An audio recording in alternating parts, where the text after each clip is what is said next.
Vamos lá. Hoje nossa aula é dividida em duas partes. A primeira é a aula mesmo. A segunda só que é o trabalho. Tá? Talvez vocês já tenham visto no Classroom, mas não vai ser bem do jeito que está ali, pelo menos na parte das instruções. Tá? Vai mudar um pouquinho. Mas aí eu conto depois, né, para te deixar ansioso. Agora, nessa primeira parte, o plano é nós falarmos um pouquinho do contratualismo moderno, que são um conjunto de ideias que dão origem ao que a gente chama de Estado hoje. Aliás, a título de curiosidade, se você olha ao longo da história do pensamento, a palavra Estado não aparece. Aparece polis, aparece reino, aparece república. Há várias outras palavras que substituem na prática aquilo que a palavra que a gente usa sendo Estado. Dizem, para ter certeza, você teria que, enfim, consultar textos que nem existem mais, né? Não estão disponíveis, mas dizem que quem inventa a palavra é Maquiavel. Inventa não a palavra em si, mas o uso dela. Porque Estado é uma palavra que você usa também para falar de situação, não é isso? Olha o estado que essa pessoa se encontra. Né? Olha só o jeito com que ela está. É porque para Maquiavel ele não tem uma visão que é idealista de Estado. Não tem um modelo ideal. O Estado para ele, como é uma consequência da natureza humana, e como todos nós somos, por natureza, fundamentalmente desejantes na visão dele, e como o desejo é uma inclinação por aquilo que não se tem, e por outro lado, um certo desprezo por aquilo que se tem, não importa a vida que se tenha, não importa a vida política que se tenha, não importa o estado que se tem. O fato é que o mais bonito é o do vizinho, o melhor é sempre o outro. Então essa inclinação por desprezar o que se tem leva as pessoas a corromperem o Estado. Então repara que corrupção aqui, no discurso de Maquiavel, não é alguém ganhar grana para fazer algo que não devia fazer. Né? Ou você causar um prejuízo público em razão de um ganho privado, de um lucro privado. Não é isso para ele. Corromper é o contrário de manter integridade. O que se mantém íntegro é aquilo que não se transforma, é aquilo que se conserva. Corromper é o contrário de conservar, é mudar. Né? Não necessariamente de forma perniciosa. No caso do Estado, para ele é. Porque como ele analisa o Estado, a ideia fundamental, o objetivo fundamental é conquistar e manter o poder. E ele gasta alguns parágrafos em partes diferentes, não só do Príncipe, mas da obra que é o carro-chefe dele, que são os comentários da primeira década de Tito Livio. Ele gasta muitas páginas para dizer o tempo todo que, olha, tudo bem, pode ter um governante ruim, mas é muito pior na instabilidade. Porque a instabilidade, se levada à radicalidade, é guerra civil. E, meu amigo, nenhuma guerra civil é boa. Nenhuma. Não é uma boa forma de mudar as coisas, não é uma boa forma de organizar nada. Na guerra civil você abre espaço, não necessariamente para que o melhor, o mais sensato, o mais preocupado com o bem comum prevaleça depois dela. Você abre espaço para que o mais forte prevaleça. E como na guerra, como diz o ditado, no amor e na guerra vale tudo, a tendência é ganhar quem tem uma moral mais flexível, né? Que é capaz de coisas mais cruéis, sem titubear. Então, não parece uma boa ideia, né? Não parece uma boa forma de você resolver problemas de desentendimento sobre qual é a melhor forma de vida a se levar. E como para ele, o príncipe, se não for muito estúpido, o que ele vai desejar, por ser também um ser desejante, é aumentar o poder que tem e não perder o poder que tem, né? Aumentar o poder que tem significa fortalecer o Estado. Então, por um lado, tem alguém que, no fundo, quer fortalecer o Estado, o que é bom para você. Porque fortalecer o Estado é enriquecer o Estado, fortalecer o Estado é aumentar o poderio militar, o que reduz a chance de você se envolver em conflito. Por outro lado, na guerra civil, é o caos. Mas o fato é que, para manter a ordem, é preciso um esforço constante. É preciso lutar contra as consequências da natureza desejante do homem. E por isso, o Estado não se mantém. É sempre uma luta para se manter, mas uma luta que a gente não ganha, porque a natureza humana não muda. É uma luta constante. É aquele trabalho de Sísifo, sabe, da mitologia, do sujeito que tinha que empurrar uma pedra até o alto da montanha. Aí assim que chegava lá, ela rolava para baixo para ele ter que começar tudo de novo. Todo dia é assim. Não adianta a vitória de hoje. Não adianta a paz de hoje. Amanhã você não faz ideia do que vai acontecer. Ontem os problemas de Brasília eram uns. Era em torno da expectativa de corte de gastos na União. Hoje o problema é outro. Né? O problema é anistia, o problema é bomba em Brasília, o problema é atentado, o problema... Mudou completamente. Completamente. E quem controla isso? Ninguém. É a zona. É uma zona completa, porque é um monte de indivíduo, cada um tem uma cabeça. Tem gente mal intencionada, tem gente que é só maluca mesmo. Tem gente que é só estúpida. É assim. Né? Então, não dá para dizer que o Estado é alguma coisa, que ele seja alguma coisa. Por não ser, ele só está. Por isso a palavra Estado. É como se ele dissesse, se transformando, substituindo uma palavra por uma frase, o estado de convivência política que nós temos agora. Como fica uma frase muito grande, é o estado, né? A situação. Mas perceba que a palavra já traz embutida a ideia de não haver uma essência, o que tem é um princípio de confusão, um princípio de corrupção. Por não haver essência, ele muda. Por não haver essência, ele pode ser qualquer coisa. E por não haver essência, ele é um espaço de conflito. E é por isso que a política é descrita por Maquiavel como fundamentalmente um espaço de conflito. Conquistar e manter poder é na base do conflito. É claro que esse conflito não precisa ser armado. Mas quando você tem uma eleição é um conflito. Um conflito de ideias. Quando você tem debates, um debate é um conflito de ideias. Quando você vai ao STF tentando derrubar uma lei, é um conflito jurídico. Mas a ideia é sempre o conflito, tem duas partes ali. Tem uma parte que quer A e uma parte que quer B. E tem que ter uma terceira para resolver a parada. Essa é a lógica da política de Estado. Numa monarquia, por exemplo, numa monarquia absoluta, não tem antagonismo. O rei manda sozinho. Você não prevê dentro da lógica, da forma de pensar o Estado, o conflito. Ele é pensado a partir de uma certa estabilidade. Deus quis que o rei fosse rei, então o rei é rei por causa disso. Só se Deus mudar de ideia. E se caiu a monarquia e veio outra, porque Deus quis. Você não tem nada com isso. Se você não pode fazer nada, se você não tem nada com essa história, então fica quieto na tua. Não tem espaço para dizer que eu, indivíduo, penso assim e devia ser levado em consideração. Não tem espaço para individualismo aqui.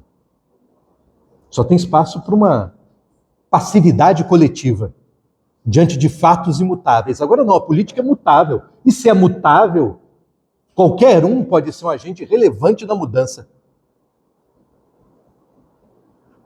Até um candidato a vereador de cidade pequena de Santa Catarina, que perdeu a eleição porque só teve 98 votos. Até ele pode mudar, né? No mínimo a semana de um país. Ainda é véspera de feriadão. Puta, isso aqui é muito animado. Você sabe que eu moro em Teresópolis, né? Não moro aqui em Vitória. Então, eu tenho que passar por aeroporto toda semana, né? Rapaz, o Galeão estava ontem já um furdunço. Porque no Rio, além de ser feriado amanhã, e quarta, que é feriado nacional, são 2 feriados nacionais, segunda e terça também é feriado no Rio. Um feriado decretado só por causa do G20. Como vai ter muito chefe de Estado, vão ter muitas avenidas fechadas para meio que isolar parte do centro da cidade por questões de segurança.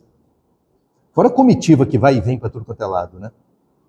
Eu tenho a impressão de que eles vão aumentar o cordão de segurança depois dessa que aconteceu em Brasília, o que vai deixar a coisa mais complicada para se locomover no Rio nos próximos 2 dias. Então, para evitar isso, boa parte dos cariocas estão saindo da cidade nesse exato momento. E o trânsito, que já é uma bosta, agora ganhou uma outra dimensão. Eu não sei, o que é pior que bosta? Assim? Com palavrão, eu não sei, né? Mas é isso que está o trânsito do Rio, nesse exato momento, de gente fugindo da cidade.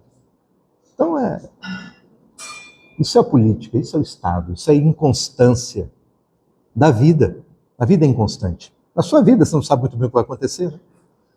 Há tantas mudanças que acontecem de uma hora para outra, tantas vezes que você planeja coisas para a sua vida, e quando vê as coisas acontecendo, descobre como você planeja mal, porque esqueceu de combinar com o resto do universo, se ele vai cooperar ou não. Não é assim? Com a política não é muito diferente. Você, com a sua vida, que é um só decidindo, já é complicado, você imagina com algumas centenas de milhões de pessoas aí para decidir alguma coisa, no caso do Brasil. Não é?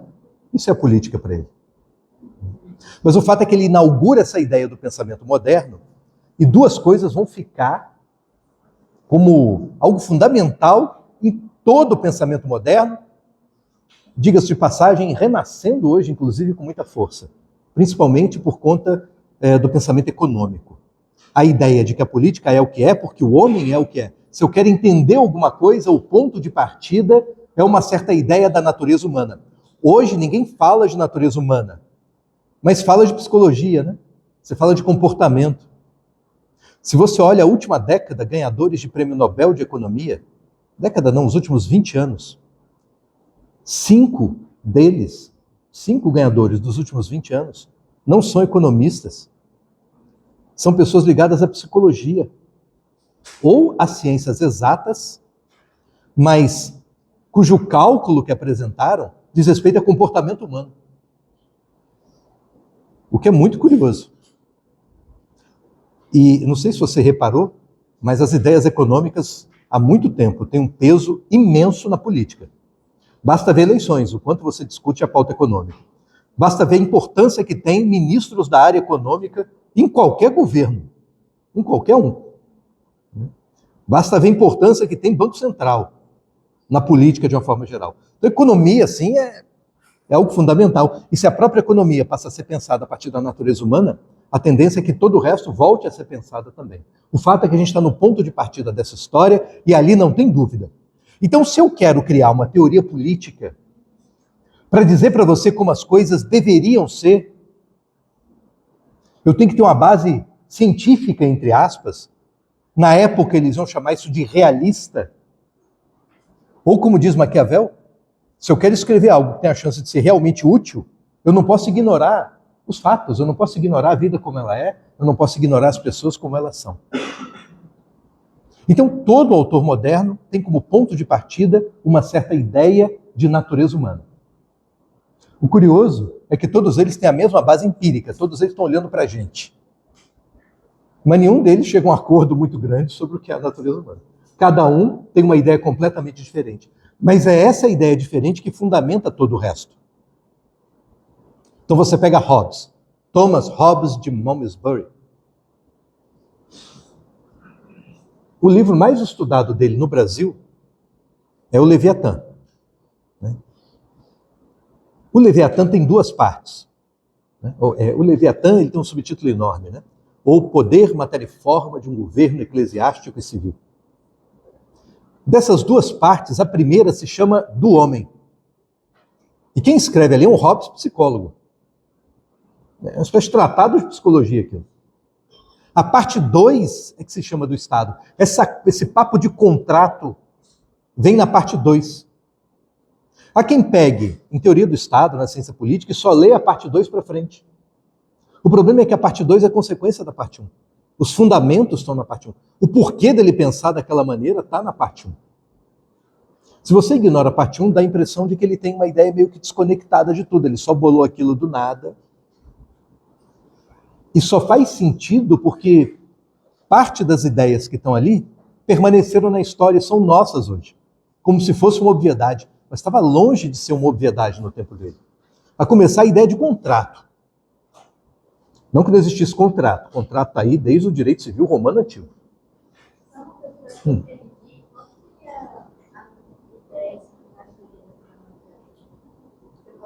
Que o homem é desejante. Que a natureza humana é desejante e que tudo que nos governa é o desejo. 100% desejo. Não tem uma razão que nos governa.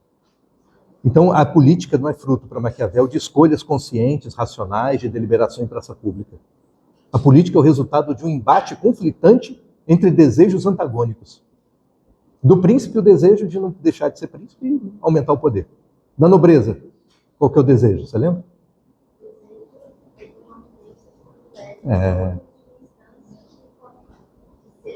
É isso. E o povo? Isso. Não sofrer em demasia os efeitos nocivos do poder. A política é o resultado desse embate.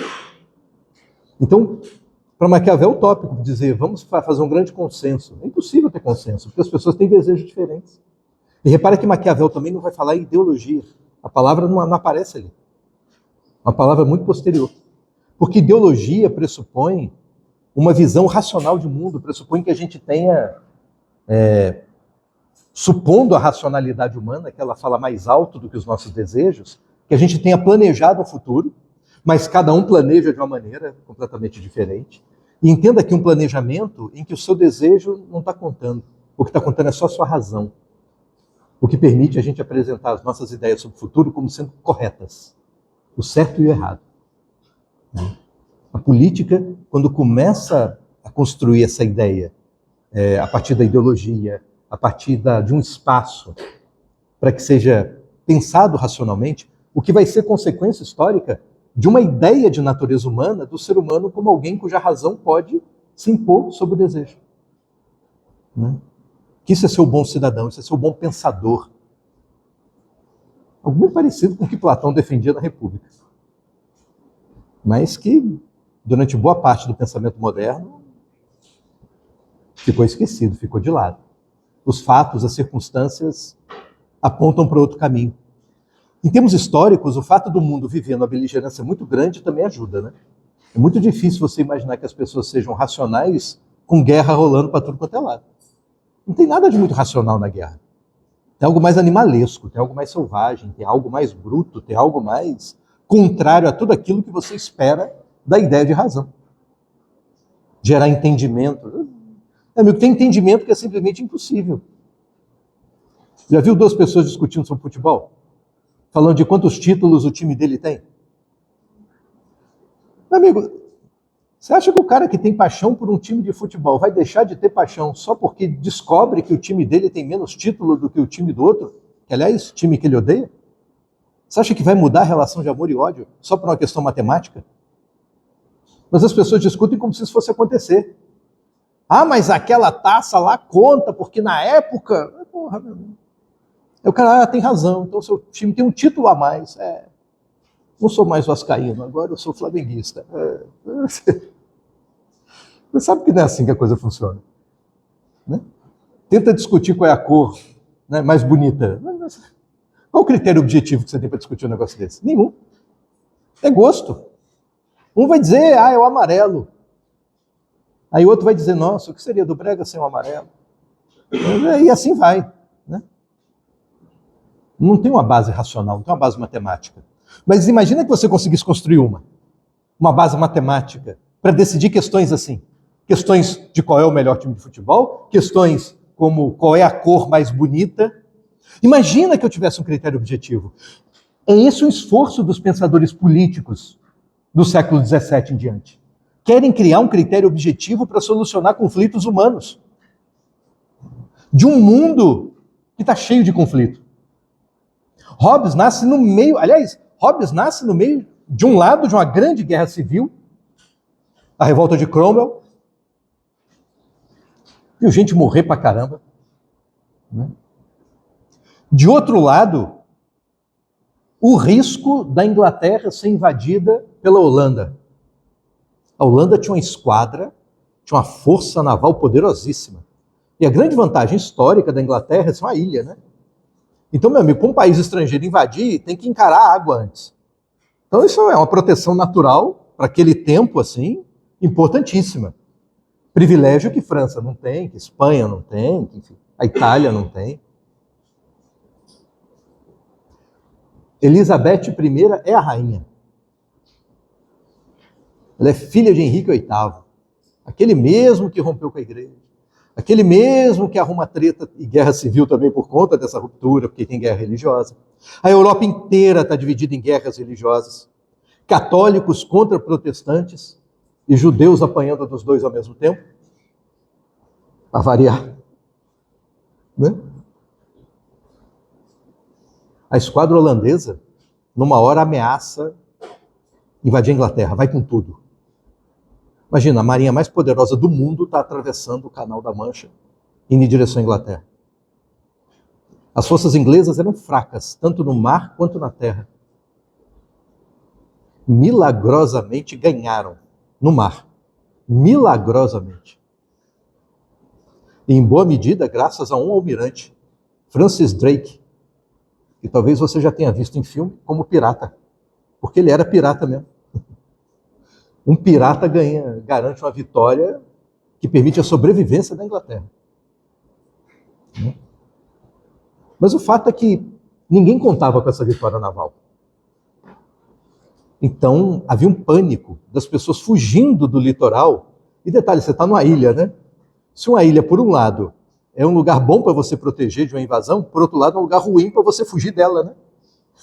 Porque a mesma água que impede o inimigo de chegar te impede de sair. Hobbes nasce no meio dessa fuga. Nasce aí, está fugindo. Tanto é que ele chega a dizer no livro dele, eu sou filho do medo. Medo. O medo é o sentimento que tomava conta das pessoas. O medo da religião, porque agora eu tenho sacerdotes dizendo que você vai para o inferno se escolher a religião A, e tem outros sacerdotes dizendo que você vai para o inferno se escolher a mesma religião A. Então tem um medo moral. E ainda tem um medo real, porque os desentendimentos religiosos estão gerando guerra civil. E outra, guerras que não são nem por motivos tão religiosos assim, a religião é só um pano de fundo para dizer que a sua guerra é justa, que o motivo de você guerrear é justo, mas que ainda assim são medonhas do mesmo jeito. Porque tem morte do mesmo jeito. Então o medo é o sentimento que prevalece. Enquanto Maquiavel olhava mais para o desejo, Hobbes vai olhar para o medo. Ele quer, num primeiro momento, entender o medo. Porque boa parte que nós fazemos é em razão do medo. Em tese, a guerra religiosa é por medo. Medo de estar fazendo a coisa errada aos olhos de Deus. Isso supondo que não haja cinismo por parte de quem está usando religião para ir à guerra. Que haja realmente devoção. Mas será que eu estou sendo devoto do jeito correto? Não é? E todo mundo acha que o jeito correto implica matar quem age do jeito errado. Isso é o mais engraçado. Matar, excluir, não é? Achincalhar, fazer qualquer coisa que reduza. Não é assim? Aquele papo de amai-vos uns aos outros. Eu não sou um grande estudioso de Novo Testamento, mas eu não lembro de ter uma vírgula depois. Assim. Amai-vos uns aos outros e tem ponto, acabou, é só isso. Não tem condição, você entendeu? Amai-vos uns aos outros, exceto se for pobre, preto, viado, mulher, muçulmano, ateu. Mas, enfim, mas cada um lê de um jeito, né? Tem gente que lê e acha a palavra que não acaba mais ali depois. Acha um livro inteiro depois. No meio das entrelinhas. Tem mais texto na entrelinha do que na linha. Mas enfim, é o mundo como ele é, né? O fato é que, como é que Hobbes vai entender o medo? Para você entender, pensa o seguinte, Hobbes não conhece o conceito de energia, mas conhece o conceito de onda. E o que ele sabe de medicina, ou de psicologia, se você preferir, é o saber médico rudimentar da época. Sendo que a tal da medicina que a gente conhece, né, você faz muita referência a gregos, né, Hipócrates, como pai da medicina, mas o fato é que é um primeiro autor que começa a escrever sobre o corpo humano, e ele dissecava o corpo humano. Ele abria para olhar por dentro como é. E a partir daí ele vai criando a medicina. Né? Mas essa ideia de você poder abrir cadáver para estudar, ele fica parado durante muito tempo. É visto como um ato de gigantesco sacrilégio. De tal forma que a história da medicina, ela fica muito retardada. E a coisa só vai mudar de figura a partir da modernidade, a partir desse momento em que Hobbes está vivendo. Pensa num contemporâneo de Maquiavel, mais antigo, né? Que já está morto quando Hobbes nasce, que é Leonardo da Vinci. Leonardo da Vinci tem estudos de anatomia. E repara, são os primeiros estudos desenhados de anatomia para permitir ter um livro de medicina, por exemplo, feitos... se você olhar, não tem outro antes. Não tem, cara, não tem.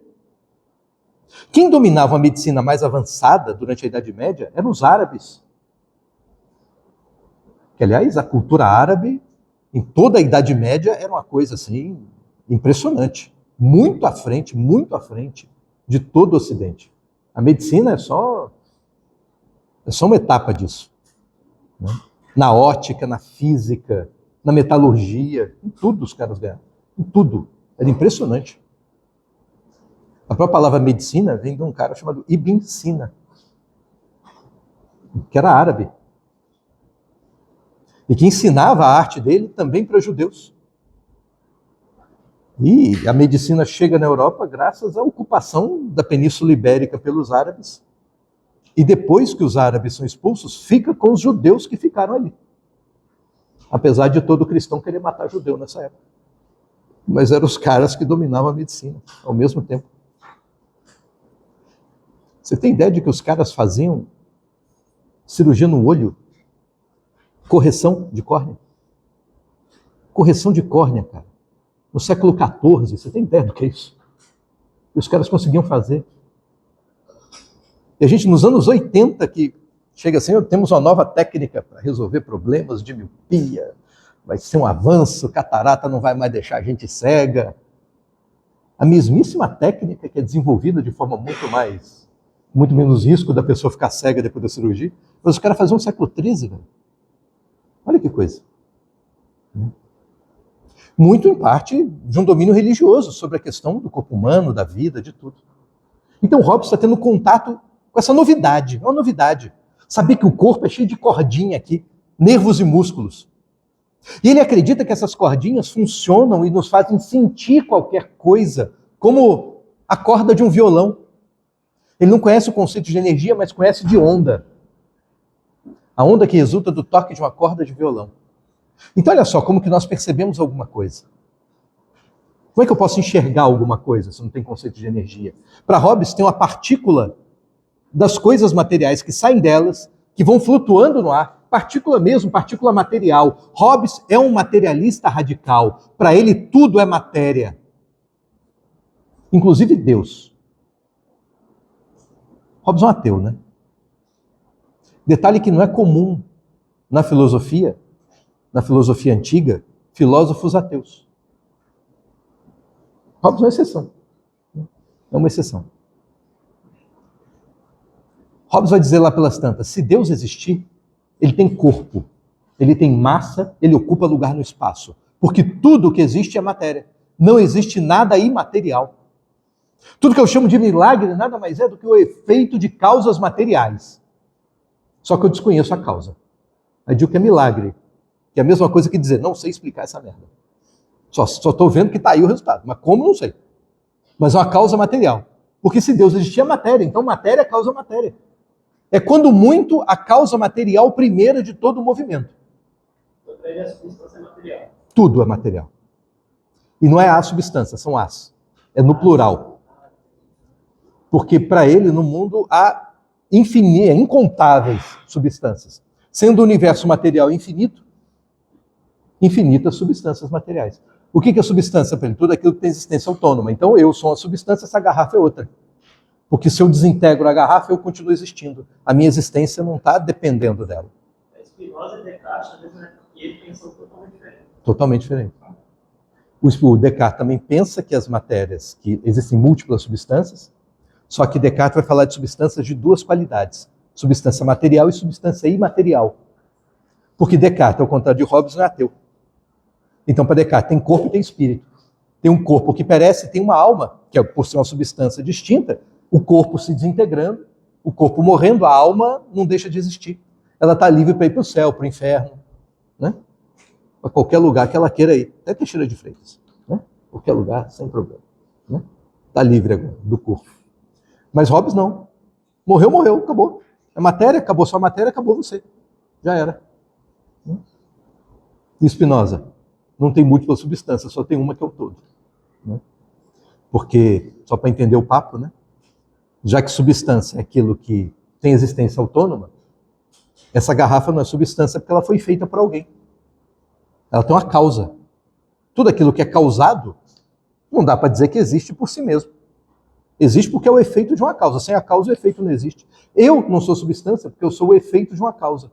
Eu sou o efeito do encontro no mundo do meu pai com a minha mãe. Se eles não se encontrassem, eu não existiria. E mais, se for pensar que boa parte do que nós somos é o efeito da nossa trajetória de existência, se não fosse tudo aquilo que eu passei na minha vida causando quem eu sou, eu não seria o eu que sou hoje. Então eu sou efeito de uma causa constante e constantemente afetado pelo mundo e constantemente sendo causado. Não só eu, mas como tudo que você pode ver por aí. Tudo que é matéria, tudo que existe, tudo é efeito de uma causa. Exceto uma coisa, que é o todo. O todo não é efeito de uma causa. Esse todo Spinoza vai chamar de Deus ou natureza. Então Deus para Spinoza não é um cara que cria a natureza e se afasta no sétimo dia. Para Spinoza, Deus é a própria natureza. É a causa constante da natureza existir. A criação não é algo que foi feito lá atrás, é algo que está sendo feito agora. O tempo todo. Constantemente. É bem diferente, é bem diferente. Mas que casa muito com... Ele era judeu, né? Mas que não é muito discrepante do pensamento judaico, do lado místico do judaísmo, da Kabbalah, do Sefer Yetzirah, sabe, das leituras rabínicas do Antigo Testamento. É muito bacana o negócio. Mas enfim. Então, sai um simulacro, é o nome que ele dá à partícula material, bate no seu olho. Quando bate no seu olho, é como o dedo tocando a corda de um violão. Gera um efeito de onda dentro do seu corpo. Essas ondas saem do olho, vai ficar só na visão, mas vale para todos os outros sentidos, tá? Bate no seu olho, sai vibrando, bate no coração. Quando bate no coração, dá uma espécie de quicada, né? Bate no coração e sobe por outra corda e vai até o seu cérebro. E assim constitui a sua mente. Mente é diferente de cérebro. Cérebro é a caraminhola de neurônio que tem aí. Uma coisa material. Mente é o que é produzido aí. Mente são os pensamentos. Mente são os pensamentos atrelados aos sentimentos. Isso é a mente. É a mesma coisa que os antigos vão chamar de alma, ou psique, né? Mente é hoje que a gente chama, né? Os modernos vão chamar de espírito. Então repara que espírito aqui não tem um sentido religioso, né? Não tem um sentido religioso de alma. É sinônimo de mente. O conjunto das coisas que você pensa. É o seu eu pensante. E a gente costuma se definir mais por esse eu pensante, ou seja, pela mente que nós temos. Quando alguém pergunta que você se vê obrigado a se apresentar e dizer quem você é, ou dizer quem você é de verdade, você começa a falar do que você pensa, do que você não pensa, do que você gosta, do que você não gosta. Ou seja, você está tentando descrever o conteúdo da sua mente. Você não fala do seu corpo. Você parte do pressuposto que seu corpo é obviedade. Ou então você se descreve como uma espécie de trabalhador, você se descreve como um ser social. Quem é você? Você diz qual é seu nome, de onde você vem, né? Uma localização geográfica, como se dissesse alguma coisa. Né? E diz o que faz. Eu sou estudante de Direito. Né? Aí as outras pessoas da UFS, os outros estudantes olham e falam assim, não é daquela assim, né? Já pressupondo que você seja babaca. Porque a fama que todo estudante de Direito tem aqui é de que é um cara babaca. Mesmo sendo o cara mais gente boa do mundo. Não importa. Porque direito é coisa babaca para eles.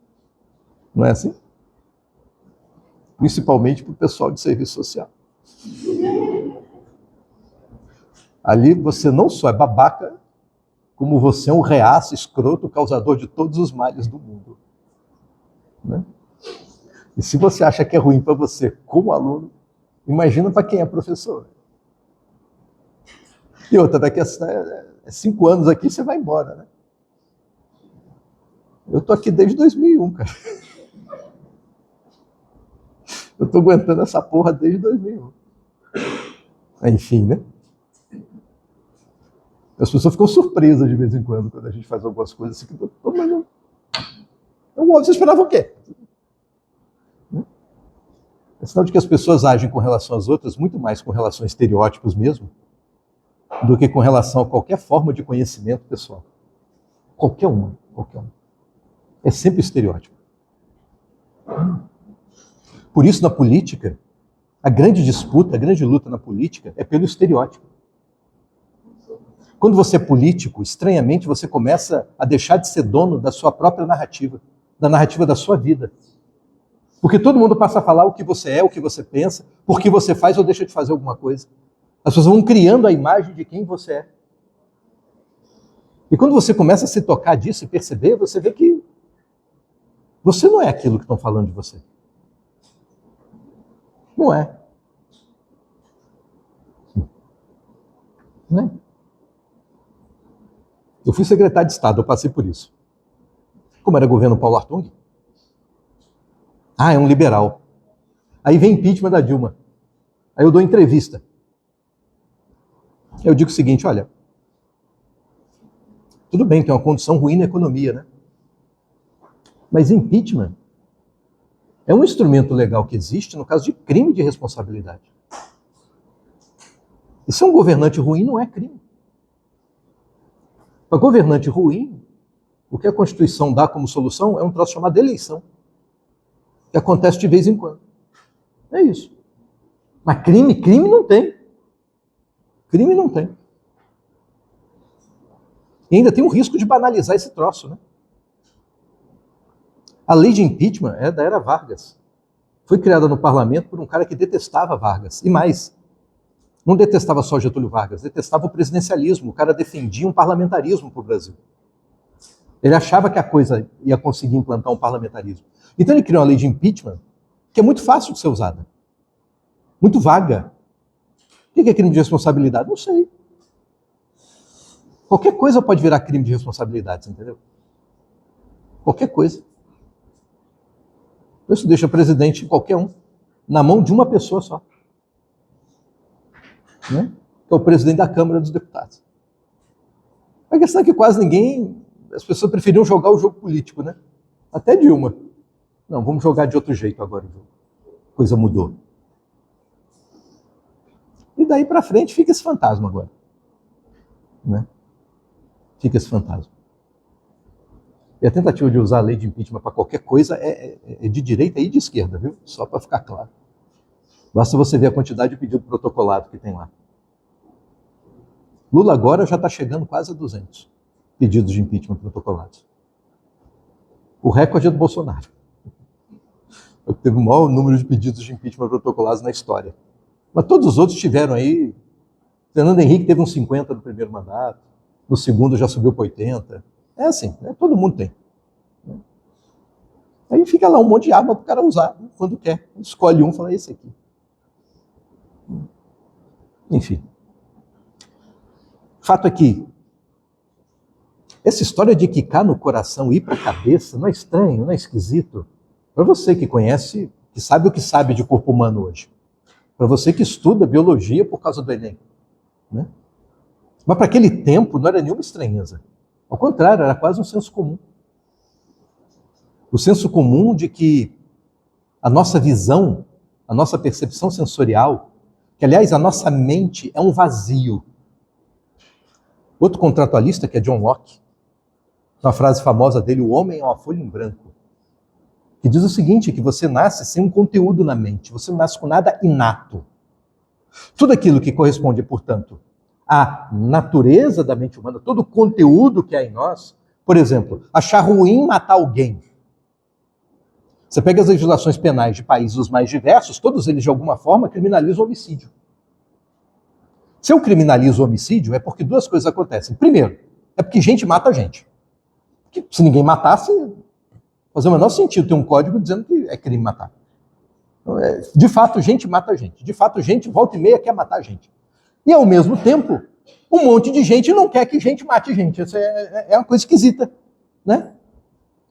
Mas é um dado. É um dado. Está todo mundo. E esse dado não é inato. Você não nasce nem com a vontade de matar e nem com o sentimento moral de que matar é ruim. Nada, nem a moral é inato. Tudo é adquirido, tudo é aprendido, tudo é absorvido. Para Hobbes, absorvido de fora.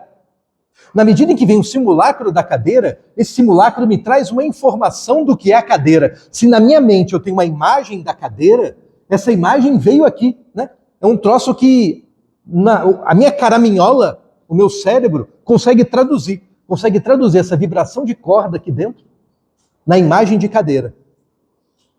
Mas que cá no coração é que é o detalhe dele. O coração está associado a sentimento, né? Faz tempo que coração é associado a sentimento. Tem até aquela coisa romântica do coraçãozinho. Sim? Mas sabe que esse coraçãozinho assim não é bem coração, né? Se você olha um coração, o desenho não bate. Né? Até na que são dois corações unidos. É merda nenhuma. Aqui em Roma tinha uma plantinha. Essa plantinha era afrodisíaca, tinha uma sementinha, né? Que tem a forma do coraçãozinho, esse que a gente conhece até hoje. Né? Então, os romanos que inventam essa coisa. Era o símbolo da plantinha, o Viagra da época, meu amigo. Coraçãozinho quer dizer Viagra. Coraçãozinho quer dizer, né, Cialis. Né? Coraçãozinho quer dizer incremento na potência na cama. É isso. Né? Amor. É bem isso, não. Né? Mas, né? Tá ligado a sentimento para Hobbes. Então imagina que eu vejo essa cadeira, e quando eu vejo a cadeira, quica no coração e, portanto, há um acréscimo nessa vibração de sentimento. De tal maneira que aquilo que fica registrado na minha cabeça, que Hobbes vai chamar de imagem. A gente usa mais a palavra imagem para o produto mental de coisas visuais. É uma imagem, é coisa vista, coisa que pode ser vista. Mas para ele não, imagem é o produto na mente de tudo aquilo que me vem a partir dos sentidos. Então, se eu toco a mesa, eu tenho uma imagem tátil na minha mesa. Uma imagem auditiva. Eu não vou lamber a mesa, porque você já entendeu o exemplo. Né? Mas uma imagem gustativa. Todo sentido seu vai gerar uma imagem na sua mente. Beleza? E essa imagem não é a imagem visual somente. É a imagem visual acrescida de sentimento. Então, meu amigo, eu bato o olho na cadeira, eu não vejo só a cadeira, eu vejo a cadeira e tem um sentimento que me faz atribuir a ela um determinado sentido e valor. Eu olho a cadeira e ao mesmo tempo vem bonita ou feia. Gostei, não gostei, sabe? Bonito, feio, gostei, não gostei. Não tem nada a ver com a cadeira do jeito que ela é. Tem a ver com você. O nosso problema não está no cérebro somente, está no coração, para Hobbes. Porque a gente vê o mesmo mundo, vê a mesma política, o mesmo fato que está lançando aí essas minúsculas partículas batendo nos meus sentidos e gerando conteúdo para minha mente pensar. O mesmo que afeta a minha mente afeta você. A mesma cadeira que eu vejo, você vê também. Mas na hora de dizer quanto custa a cadeira, a gente se desentende. Porque os nossos corações são diferentes. A nossa singularidade está aí no que a gente sente. Esse é o motivo da política não poder ser conduzida somente pela razão, porque é uma discrepância de sentimentos. E, portanto, se eu quero organizar a política e dar um norte para ela, eu preciso, de alguma maneira, criar um jeito de gerenciar sentimentos. Sentimentos. Faz muito sentido isso até, né? Esse papo do coração é esquisito. Mas o importante não é a mecânica do funcionamento do corpo, até porque a aula aqui não é de medicina. A questão são as consequências morais disso. Como você nasce folha em branco, sem conteúdo, você nasce sem moral. Sem moral. Como Hobbes também é ateu, não existe moral por natureza. Não tem nenhuma moral por natureza. Nenhuma. Porque a moral ou é uma lei, que é lei porque Deus fez, mas se não tem Deus, então... Ou então a moral é só social mesmo. Se ela é social, ela é criada por alguém. E a tendência é fazer como Maquiavel dizia que a gente fazia as coisas. A gente tende a criar moral a partir do que é bom pra gente. Então pego algo que é bom para mim e digo que é o bem para todo mundo. A moral vem daí. Gente que tem poder consegue impor para os outros como sendo moral, botar na cabeça dos outros uma regra de que aquilo tem que ser seguido. A ideia de que os salários têm que ser baixos como condição da economia ir bem. Que tem que ter um certo índice de desemprego, porque se tiver pleno emprego gera inflação. Isso é muito legal para quem está no mercado financeiro, isso é muito legal para quem está pagando salário. Agora, para quem está ganhando salário, eu não sei se é uma boa ideia esse papo. Não, eu tenho que ganhar pouco, eu não posso ter aumento porque vai prejudicar a vida. Aí eu estando desempregado aqui, passando fome, é muito bom para a economia, porque gera mão de obra excedente e permite crescimento econômico. Assim o empresário vai investir, porque sabe que tem mão de obra excedente. Então, quando ele gastar dinheiro para montar a fábrica, sabe que vai ter quem contratar. Porque se ele acha que não tem quem contrate, ele também não investe criando novos empregos. Não sei se é essa alegria toda quando você está desempregado, não. Mas o papo que te conto é esse. É uma moral econômica. Né? Dizendo se uma coisa é boa ou se é ruim. Não é? Bom, para Hobbes é tudo inventado. Mas como que a gente inventa isso? E como que inventa uma boa moral, uma moral digna de ser realmente algo bom? Se a questão está no embate entre sentimentos,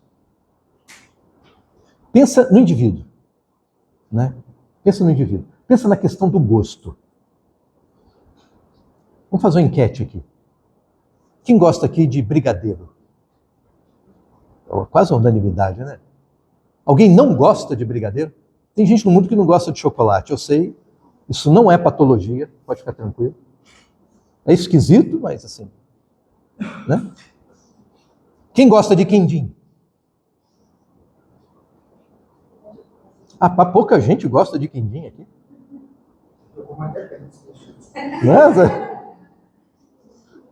É porque não foi a Nova Almeida comer quindim, porque tem um lá que, né, famoso.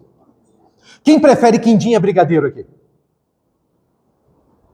Um quindinista ali, 2. Beijinho, aquele feito com leite ninho. Prefere a brigadeiro? Não. Brigadeiro? Imagina se eu vou trair o brigadeiro assim. Não, imagina. Mas se o brigadeiro ficar sabendo disso, que eu titubeei aqui. Né? Mas imagina um mundo dividido, não em termos ideológicos, em direita e esquerda, mas um mundo dividido na política, por exemplo, entre amante de beijinho, amante de brigadeiro e amante de quindim. Não é? Um tentando convencer o outro de que toda refeição tem que ter quindim, toda refeição tem que ter beijinho, ou toda refeição tem que ter brigadeiro. Tudo bem que vai ter uma galera assim do tipo, os 3 eu como, velho. Aí, por mim, né? Ainda vai ter por fora as minorias, né? A galera, não, dieta, eu não como nada que tenha açúcar. E ninguém tem que comer também. Sabe, não tem umas coisas assim? Vai ter conflito, né? Como é que você resolve um negócio desse? Né? Não adianta arrumar argumento do quindinista para dizer que quindim é mais legal que brigadeiro.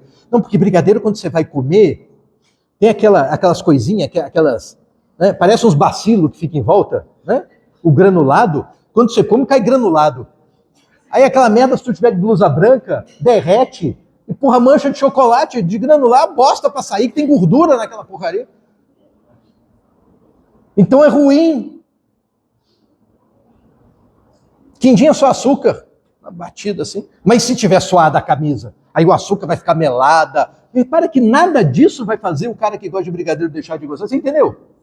Porque afeto é gosto. Mas agora repara o seguinte. Você é amante de brigadeiro. Eu vou te dar 2 opções. Você vai escolher entre quindim ou brigadeiro. Se você é amante de brigadeiro, não tem dúvida, né? Porra, brigadeiro. Né? Tem o menor problema. Mas vamos supor outra escolha agora. Você tem que escolher entre brigadeiro e um prato de merda. Bosta mesmo, cocô. E de gente que fede mais que de bicho. Qual que você prefere? E se em vez do brigadeiro for um doce que você detesta? Vamos supor que alguém detesta quindim aqui? Porque quindim tem muito preconceito. Por causa do coco e do ovo. Alguém detesta quindim? Pois é, entre quindim e cocô, qual que você comeria assim de boa? Tá vendo? Mas você comeria ele se tivesse que... Só tem 2 escolhas, não tem a terceira. Ele não ia parecer bem melhor, inclusive, diante da escolha, né? Então, como é que eu venço um sentimento? Um sentimento só é vencido por outro sentimento mais forte. No caso, o sentimento de repulsa por merda é mais forte que o sentimento de amor por qualquer outra comida. Que merda. Né? E se você comer cocô, né? Dizem que o conceito mais simples de doido é comer merda e rasgar dinheiro. São 2 coisas. Rasgar dinheiro ainda deixo só em observação. Agora comer merda, meu amigo. Não é não? Aí tem problema.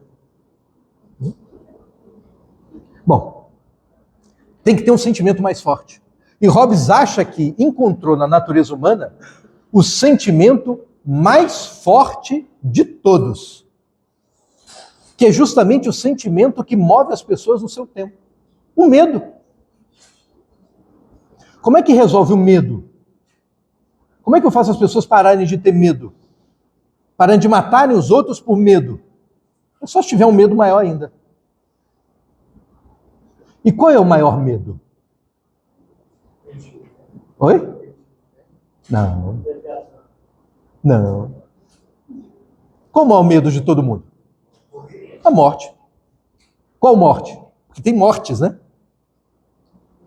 Para aquela pessoa.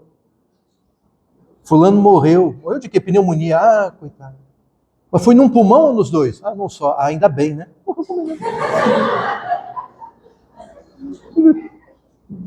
Morreu atropelado. Foi atropelado pelo quê? Uma moto. Ah, ainda bem que não foi um caminhão. Vou pular. Qual que é a diferença? Morreu, porra. Né? Tem mortes e mortes, né? Mortes e mortes. Qual que é a pior morte? Repara que cada um tem a sua na hora de escolher, né?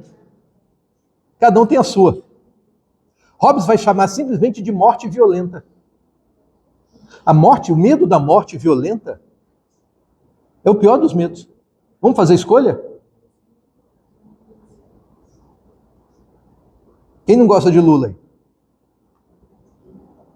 Quem não gosta de Bolsonaro? Lula.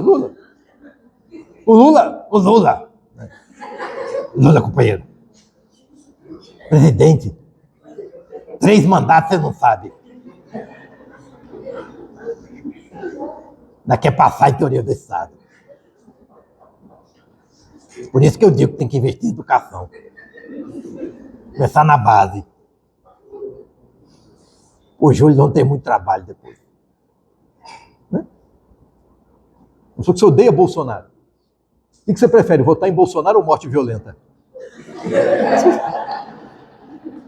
Repara que você começa a olhar, mas ele até que tem umas coisas assim que são, né, não é de todo ruim e tal, né?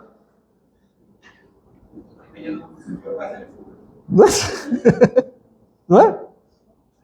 Repara que morte violenta perde de qualquer coisa. Você entendeu? Na política. Qualquer coisa. O que você prefere? Não ter aumento do salário mínimo ou morte violenta? Olha, olhando por esse lado, né? Morte violenta. A morte violenta é um sentimento muito poderoso. A sua morte, não a morte do outro. A morte do outro é até divertida às vezes. Afinal de contas, filme de guerra é campeão de bilheteria. A gente vai ver Velozes e Furiosos, assim, né? Pra quê? Pra ver a gente se fudendo. No cinema é legal. Mas quando é você, é quando é contigo. Aí, meu amigo, aí contigo a coisa muda de figura, entendeu? É a sua morte violenta. Esse é o maior medo para qualquer um. Para qualquer um. Né? Agora, volta atrás. Para Hobbes. Como não tem Deus, o Estado, a moral, tudo isso é inventado. E inventado pela gente. Se é inventado pela gente, Tem que haver um momento zero da história em que existe o Criador e não existe a criatura. Ou seja, tem gente, mas não tem nem sociedade nem Estado. Esse momento zero é o que ele vai chamar de estado de natureza. Porque para ele o Estado e a moral, a política e a moral não são naturais. Porque você não nasce com a política dentro de você. Você não nasce com a moral dentro de você. Você cria isso. Você aprende isso. Então, por natureza, o que tem é você. E o que te leva a agir no mundo por natureza? É você com seus sentimentos. Você corre atrás do que você quer. Então, no estado de natureza, os homens são livres, dirá Hobbes. Livres. Livre por quê? Porque não existe moral, nem existe sociedade. Então, o que limita a nossa liberdade é o direito, por exemplo. Diante do direito você não é livre. Por que não? Porque tem uma regra dizendo o que você pode e o que você não pode fazer. Ser livre aqui significaria você agir 100% de acordo com a sua vontade. Você pode fazer tudo o que você quer? Não pode. Pode ir para aula pelado? Não pode. Entendeu? Pode fazer cocô na sala? Não pode. Pode fazer cocô no STF? Não pode. Pode botar bomba em carro? Na esplanada dos ministérios? Não pode. Entendeu? Não pode. Não é?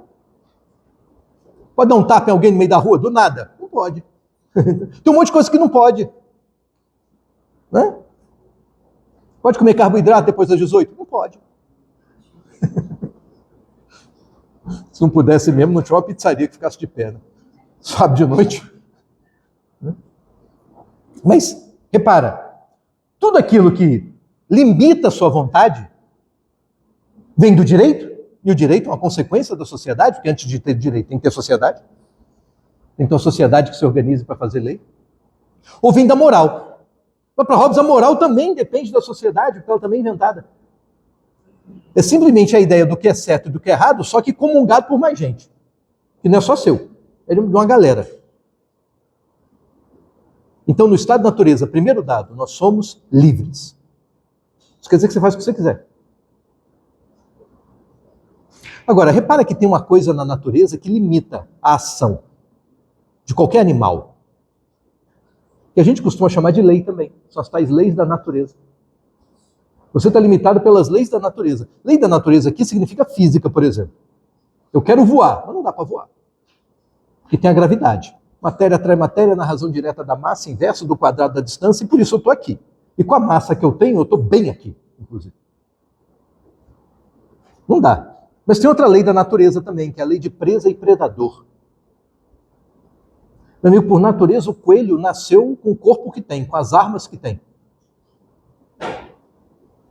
E a natureza também botou o leopardo com as armas que tem.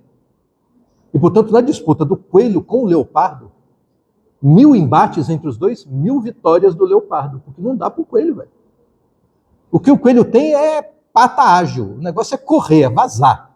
Fazer curva fechada, vai escapar do bicho, porque até na velocidade perde para o leopardo. Está difícil para ele. Então, tem uma certa lei na natureza, uma certa ordem que é dada pela força de cada um. De presa e predador. E nessa cadeia alimentar, onde é que você está? No topo, sabe por quê? Porque no que depender de sair no braço, com o leopardo você perde. Tem gente que perde até do coelho. Uma dentada do coelho e a pessoa já sai correndo chorando. Você entendeu? Mas o lance é que você não precisa sair na mão com bicho nenhum. Porque você tem um cérebro aí. Que não só capta imagens, como você tem um segundo dado, que é o que Hobbes vai chamar de imaginação. Ou pensamento. Imagina a ação, né? É botar as imagens em movimento na sua cabeça. Pensa assim, um cinema em que na porta para um fusquinha azul, de dentro dele saem 3 anões, vestidos de chapolim colorado. Repara que essa cena não existe no mundo físico. Está só na minha cabeça. Mas repara que a matéria-prima dessa imagem, que é fruto da minha imaginação, Eu não inventei. Eu não inventei o Fusca, eu não inventei anão, eu não inventei Chapolin, eu não inventei cinema. Eu peguei isso tudo e fiz aqui um rocambole, eu fiz uma mistura. Né? Eu fiz um mexidão, né? Um arroz birubiru aqui com a parada toda. Essa é a capacidade que você tem. Você aprende no mundo a partir da sensibilidade, vai gerando conteúdo retido, esse conteúdo é um dado material do mundo mais o teu sentimento, e usa isso para bolar novas formas de agir no mundo, novas formas de pensar no mundo, inclusive se antecipando a coisas que não existem. E é isso que te dá uma vantagem, filha da mãe. Você não precisa sair na mão com o leopardo, mas você consegue inventar uma arma, uma armadilha, estratégia para vencer o leopardo. E aí você ganha. E você não ganha só do leopardo, ganha do leopardo, do leão, da girafa. Coitada da girafa, não sei nem se ela bate em alguém. Acho que ela dá coice, né? Não sei como é que girafa ataca a gente, mas enfim, dá uma lambida, sei lá, uma pescoçada. Você ganha de todos os outros animais, inclusive do homem. Eu sei que tem gente mais forte que você no mundo. Tem cara mais bombado, tem o The Rock. Né? Tem o Chuck Norris, que esse nem humano é. Né? Chuck Norris é invencível. Chuck Norris uma vez tomou uma facada no olho e a faca ficou cega.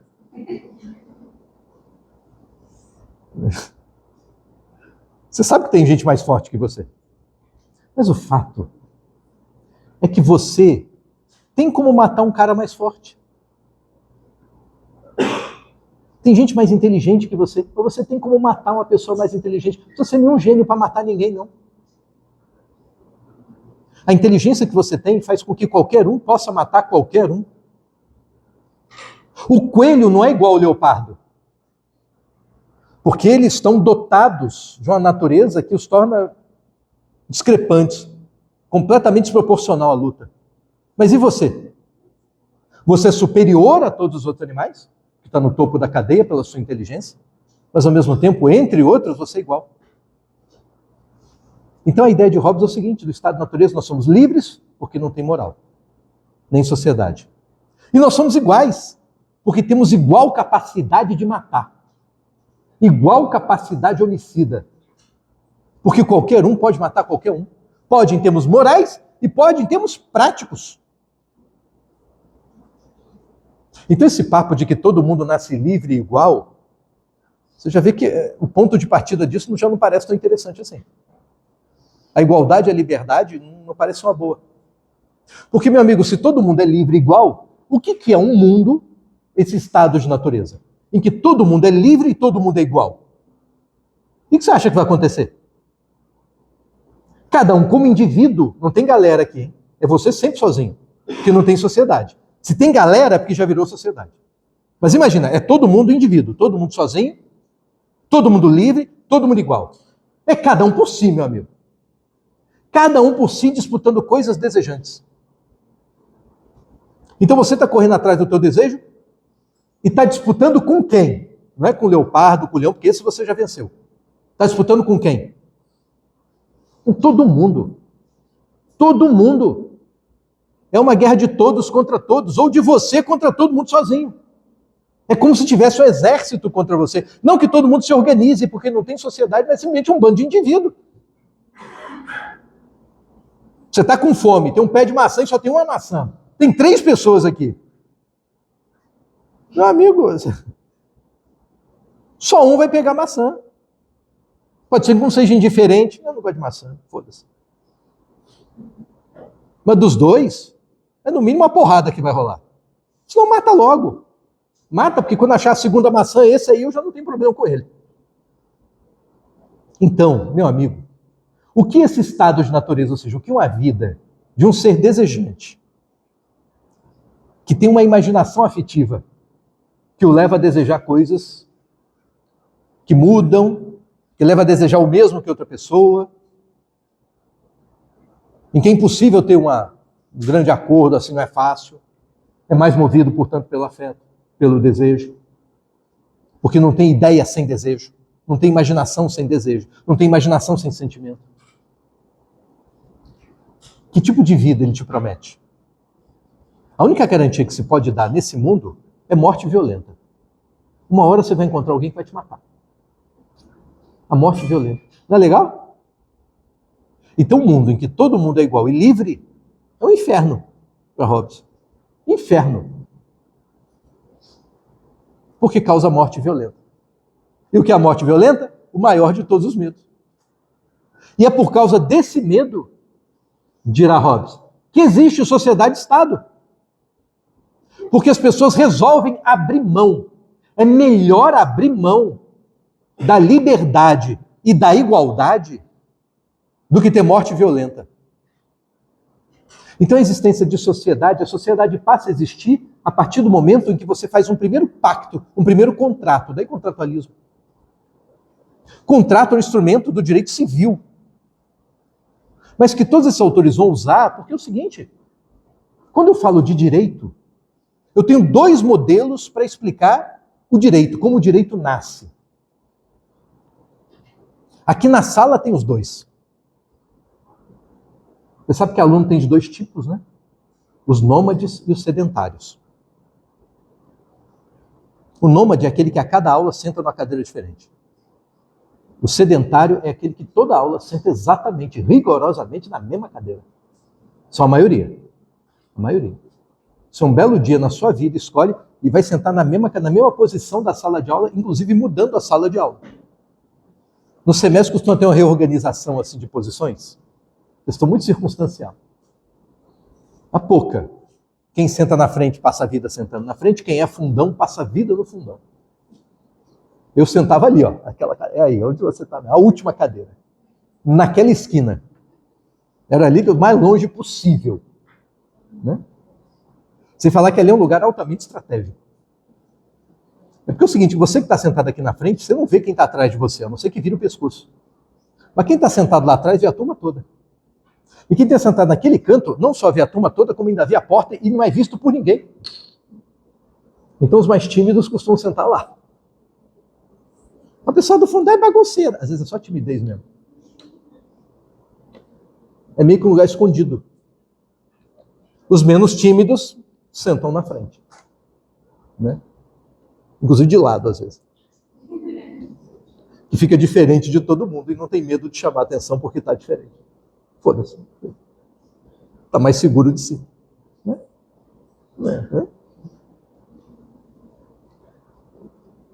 Aí o que acontece? Você imagina um dia que um sedentário chega atrasado. O nômade chegou antes. E como o nômade cada dia senta numa cadeira diferente, naquele dia resolveu sentar na dele. A turma toda já meio que sacou isso, né? Que todo mundo, onde cada um senta, né? Aí quando senta no lugar, o cara já olha assim, ih, caraca, sentou na cadeira do fulano, vai dar merda. Fulano é chato, fulano é porra. Fulano é cri-cri, não vai dar certo essa porra, não. Aí dá um tempo, chega fulano, já olha assim.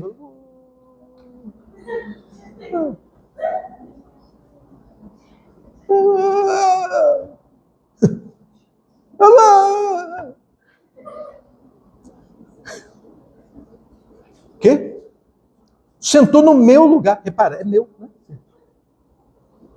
É um direito que surge meio que espontaneamente. Que virou direito de propriedade, meu. Que as pessoas reconhecem os outros quando olham e dizem, pô, sentou na cadeira do fulano, né? Pegou o lugar dele. O direito nasce assim, às vezes. Numa organização espontânea. E que as pessoas tendem a repetir. Impressionante isso. Um dia você entrou numa sala de aula e aprendeu que aluno fica sentado enfileirado. Teve uma época que tinha um professor que dava aula antes de mim, na turma, e ele fazia aquela aula em círculo, né? A famosa aula goiaba, né? Vamos bater papo em círculo. Né? Quando eu entrava, a turma estava organizando as cadeiras em fileira. O engraçado é que eu nunca pedi para as pessoas ficarem em fileira. Nem de jeito nenhum, diagonal, círculo, foda-se. Importa o jeito. Né? Como você está sentado, para mim é a menor diferença. Mas as pessoas se organizavam, porque na cabeça delas, ser aluno é assim. E não tem regra nenhuma que diga que tem que ser assim, entendeu? Mas você cria, é um direito. Está aí, virou uma regra, virou uma norma. Esse é um primeiro modelo. Tem um segundo. Entra um cara aqui, você saca lá o que é professor, ele diz, a matéria é essa, a prova é tal dia, tem que ler tantos livros, eu vou reprovar 10% da turma. Ah! Aí ele cria norma, não é? Mas cria norma porque você reconhece o professor como uma autoridade legítima para criar determinado tipo de norma. Você não reconhece o professor como legítimo para criar qualquer norma. Se o professor disser a prova vai ser uma corrida de 110 metros com barreira em dia de chuva, você vai reclamar na ouvidoria, vai reclamar em algum lugar. Ah, isso aí ele não pode me mandar fazer. Se fosse educação física, né, vai lá, né? Mas direito não. Mas você aceita que o professor te mande ler não sei quantos livros. Entendeu? Porque aí está dentro do escopo do que é legítimo, do que é aceitável. Né? Então são dois modelos. Um tem uma autoridade prévia, o segundo não tem. O modelo da autoridade prévia é o que sustenta o pensamento político medieval. Porque tem autoridade prévia primeira, que é Deus. Depois tem autoridade prévia segunda, que é rei porque Deus escolheu. Então repara, eu estou explicando tudo a partir de uma autoridade prévia. Só não explico Deus. E o segundo modelo, que é o espontâneo? Se eu estou pensando que nem Hobbes, que Estado e sociedade são criados pelo homem, se eu tirei Deus da jogada, se eu tirei moral, se eu tirei tudo, só o que cabe é esse segundo modelo.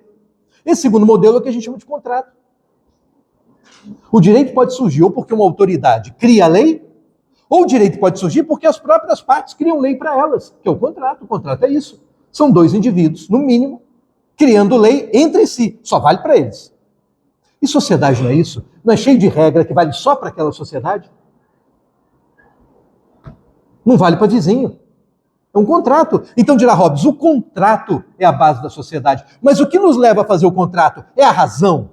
É o pensamento? É um acordo? Não é. É um sentimento, é um medo. Ou seja, a gente espontaneamente começa a se enquadrar, começa a contemporizar, começa a nascer a galera do deixa disso na hora da porrada. Porque nós temos medo da morte violenta e a gente prefere abrir mão da nossa liberdade, num primeiro momento, criando sociedade, do que encarar a morte violenta. É só o medo que faz a gente viver em sociedade, nada mais. De tal maneira que se tem alguém que não tenha medo, o psicopata. Hobbes dirá, o Estado precisa de leis para manter a sociedade. As pessoas têm que ter medo da lei. E aquela pessoa que não tem medo da lei? O que Hobbes recomenda? Mata. Porque esse cara não tem convivência possível. Quem não tem medo da morte violenta, não tem medo de nada. Quem não tem medo da morte violenta, direito nenhum funciona para ele. Porque o direito não se sustenta pela força, o direito se sustenta pela coercibilidade. Lembra isso? A aula de introdução. É teoria geral do direito, isso. O direito não está na coação, está na coercibilidade. Tudo bem que se tiver câmera, você para no sinal vermelho. Se tiver um guarda também do lado do sinal, você para. Mas o fato é que a maioria das pessoas para no sinal, mesmo sem câmera e sem guarda. É a coercibilidade que faz com que você se enquadre. Homicídio é crime. Nem todo mundo que mata vai preso. A polícia se esforça para que todo mundo que mate vá preso. Mas não é todo mundo que vai. Mas também não é todo mundo que mata, você entendeu? A maioria das pessoas não mata ninguém. A maioria. Eu sei que tem a lei, mas a maioria não mata. Está em você já, entendeu? Isso é coercibilidade. Por que você não mata? Pode ter vontade de matar. Qualquer um que tem carteira de motorista já sentiu vontade de matar alguém algum dia, quando estava dirigindo. Né? Mas ainda assim você não mata, apesar da vontade de estar aí. Por que não? Você pensa, pô, vai dar uma merda. Vai dar uma merda. Tem várias formas de você se imaginar antissocial aí, né? Ou com as consequências de ser um antissocial. O que vão pensar de mim? Eu vou ser preso. Vou ser processado. Olha quanta coisa. Vou perder o dia de prova. Né? Então você se enquadra. É melhor viver em sociedade do que fora dela. Porque em sociedade a sua chance de ter morte violenta é menor. Então repara que é um contrato afetivo para ele. Isso é um primeiro pacto, que ele chama de pacto de sociedade. Mas só isso.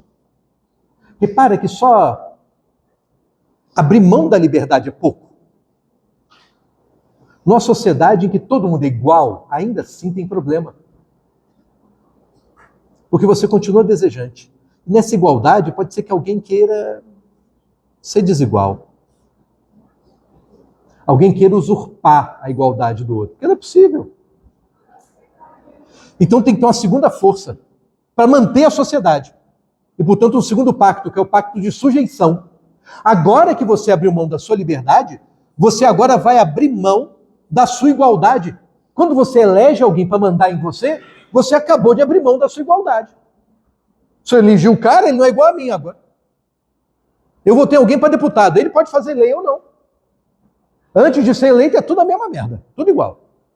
Ele tem o mesmo poder de fogo que eu.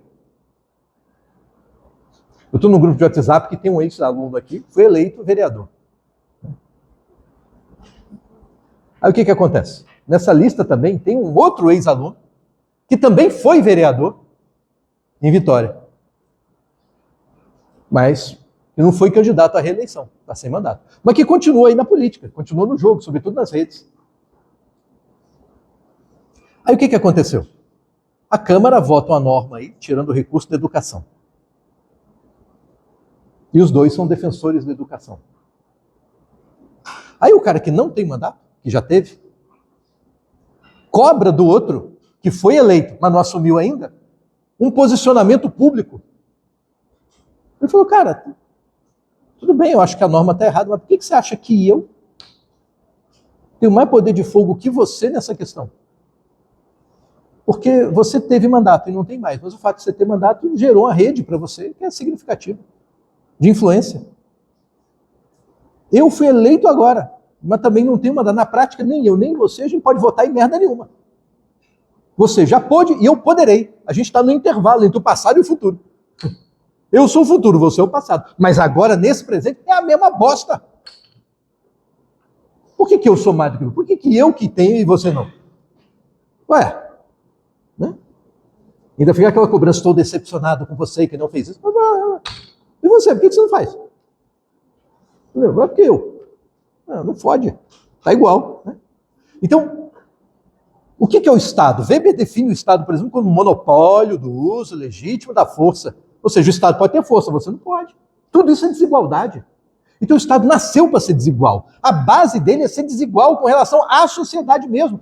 O poder do soberano é para ser desigual em relação ao poder do indivíduo, porque senão a sociedade não se sustenta. Mas, ao mesmo tempo, para que esse poder tem que ser usado? É para benefício do soberano? Não, é para manter a sociedade.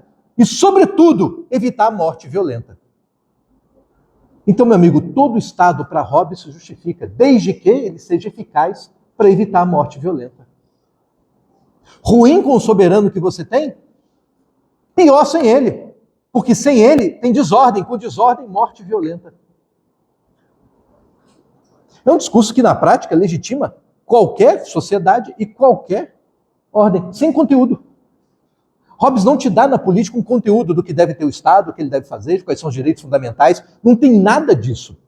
Aliás, direito fundamental para Hobbes tem um só, que nem é tão fundamental assim, que é a vida, na medida em que o propósito é evitar a morte violenta.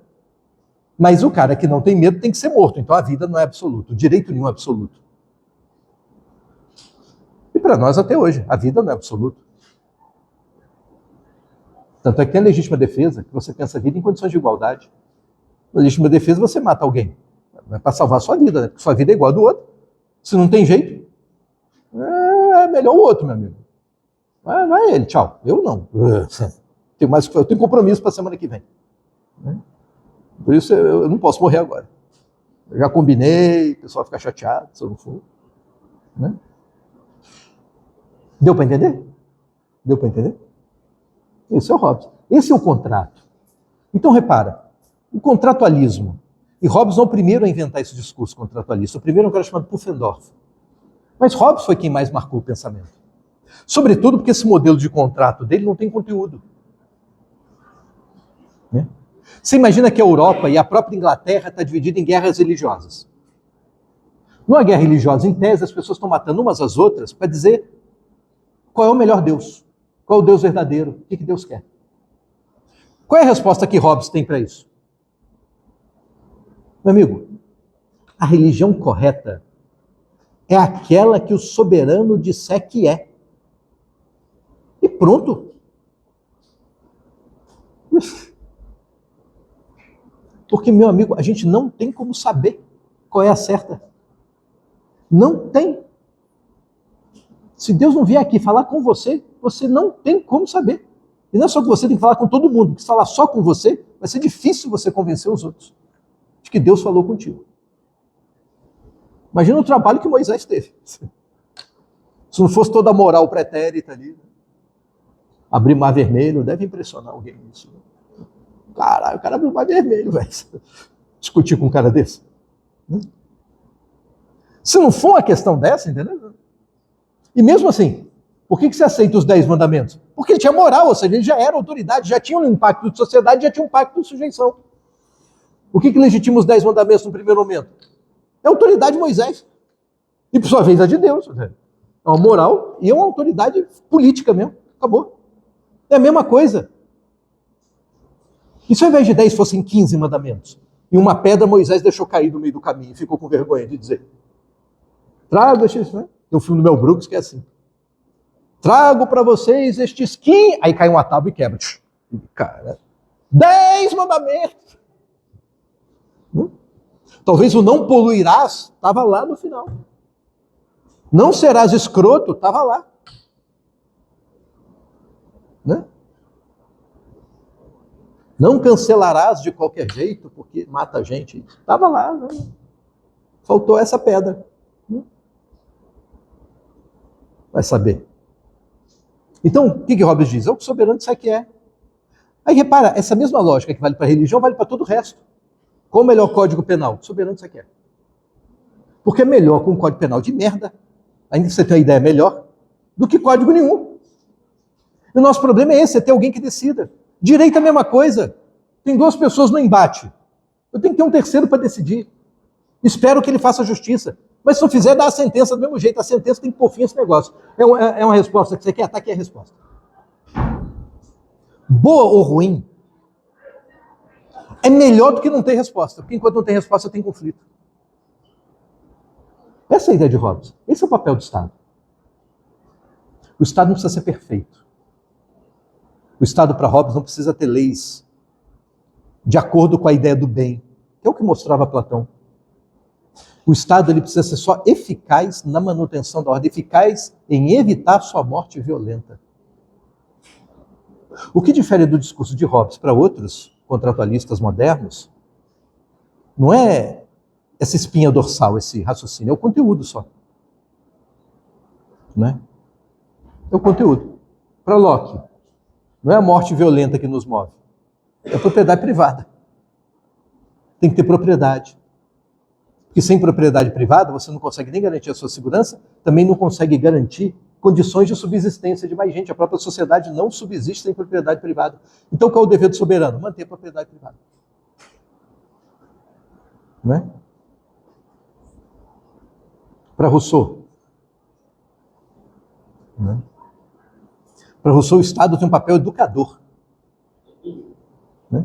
Porque, enquanto para Hobbes o Estado da natureza é essa guerra de todos contra todos, ao ponto de criar a frase famosa, o homem é o louco do homem, para Rousseau, você nasce por natureza bom. Porque você é movido por 2 sentimentos. A razão para ele é a causa do mal. Olha que coisa, não é o sentimento. A razão é a causa do mal, porque no crime tem cálculo, né? No crime tem planejamento, no crime você fica pensando, como é que eu faço para matar esse cara? Para usar o mesmo raciocínio de Hobbes, para você estar no topo da cadeia alimentar, você está por causa da sua razão. Não está por causa do seu braço, nem do seu sentimento. É da razão. Então a razão é a arma que você tem, para praticar o mal mesmo. E dos sentimentos, qual que é o mais forte? Para Rousseau não é o medo, é a piedade. Piedade. Piedade aqui é amor cristão mesmo, ele é um cristão evangélico. Que inclusive chega a dizer num dos seus livros autobiográficos que a sua obra tem que ser lida como uma espécie de nota de rodapé à obra de Jesus. Meu norte é esse. Meu norte é cristianismo. E por que ele acha que a piedade é o mais forte? Por causa do heroísmo. Meu amigo, se o medo da morte violenta fosse de fato o maior, como é que você explica alguém que arrisca a própria vida para salvar alguém que nem conhece? Como é que você explica o bombeiro que entra no meio do incêndio? Como é que você explica o policial que entra no meio do tiroteio? Que vai para lá, não foge dele, igual o resto. Como é que você explica isso? E o cara não vira bombeiro policial por acaso. Ele se esforça para virar. Tem concurso, tem prova, depois que entra, tem que ter curso de formação e tal. E o cara tá ali brigando para, eu quero. E, né? Quem explica o soldado na guerra? O soldado que morre para salvar gente que ele nem sabe, né? Uma coisa abstrata, tipo, é para salvar o meu país. Eu sei, então, o país de todo mundo tá cheio de filha da puta. Mas ainda assim o cara vai lá. Como é que você explica isso? Então repara que tem algo em nós. Nessa ideia de fazer o bem para o outro. No sentido cristão de caridade mesmo. Que nos leva a um sacrifício próprio em razão do outro. Isso é o que há de mais bacana. E mais do que isso, de mais forte, porque vence até a morte violenta nossa. A gente se arrisca à morte violenta por outro. Se a gente não faz isso com mais frequência, é porque nós somos corrompidos pela cultura, corrompidos pela sociedade. Uma cultura que começou a se corromper no dia em que inventaram a propriedade privada. E que um disse, isso aqui é meu. E aí você criou a primeira desigualdade entre os homens. É o que está no discurso sobre a origem e o fundamento da desigualdade entre os homens. Uma desigualdade que não tem nada a ver com a natureza. Porque dinheiro, riqueza não é natural. É inventado. A gente inventou a economia, a gente inventou a riqueza, e inventou a propriedade, que é o início da história toda. A gente inventou essa merda toda. E são essas desigualdades que nos botam em conflito. São essas desigualdades que nos levam a ser impiedosos com relação aos outros, que nos fazem apequenar essa disposição de espírito que nos é natural. Então qual é o papel do Estado? Ele tem um papel moral de tentar fazer uma educação que permita o homem retornar ao seu estado de natureza. Nos educar para que nós sejamos mais naturalmente piedosos do que culturalmente egoístas. Esse é o papel do Estado. E repara que se você vai pegando vários deles, você vai listando depois aquilo que corresponde hoje a direitos e garantias fundamentais, que estão ali como um papel do Estado. E como o Estado existe em razão dos indivíduos, uma limitação do Estado sobre os indivíduos. Como quem diz, o Estado é mais forte, mas não pode qualquer coisa, tem um limite. Para Hobbes, o Estado não pode promover a sua morte violenta assim do nada. É um direito que você tem. Fundamental contra o Estado. A não ser que seja você a causa da desagregação da sociedade. Aí sim, você pode perder sua vida. Mas se não for assim, você tem um direito à vida. Direito à propriedade. Mesmo para Locke, desde que você não use o direito de propriedade para fazer o contrário, para desagregar a produção, para desagregar a economia, ou seja, o monopólio. Você pode ter direito de propriedade, mas não pode ter monopólio. Né? Ou seja, pode ter propriedade, mas não pode ser dono de tudo. Tem que ter mais gente dona aí também. Como condição de garantir a igualdade, garantir a liberdade. Assim vai, percebe? Então, igualdade e liberdade aparecem aí como fundamentais no discurso. Mas como cada um vai pensar essa liberdade e essa igualdade, para Rousseau, a liberdade e a igualdade não existe, tem que ser atingida. Para Hobbes, você tem que abrir mão dela. Porque para ter Estado você já não tem mais liberdade, já não tem mais igualdade. Deu para reparar? Deu para entender? Mas o tema está lá, igualdade e liberdade está sempre no plano de fundo. Uma razão de ser do Estado também. E a lógica é sempre a mesma entre eles, contratualista. Porque o modelo que eles têm é dessa espontaneidade. É um modelo espontâneo. Não é de uma autoridade prévia. Eu não posso contar com uma autoridade prévia. Porque agora a minha ideia fundamental é de que direito, sociedade, Estado são criados pelo homem. Então tem que ter um momento zero da história. Deu para entender? E da passagem do momento zero para direito, sociedade, Estado, só o contrato explica. É por isso que até hoje a gente chama a Constituição de pacto fundamental, de pacto, de acordo. O engraçado é que você não vê as pessoas discutindo na rua antes, né? Não tem esse momento da grande assembleia que cria. Tem indiretamente, né? Que cria o texto. Mas o pacto mesmo, Vem dessa hipótese contratualista, de um raciocínio que está presente até hoje. Até hoje. Dentro do nosso pensamento jurídico. Beleza? Tranquilos? Vamos fazer um intervalo, a gente volta com o trabalho. Tá joia? Já se organiza em grupos aí.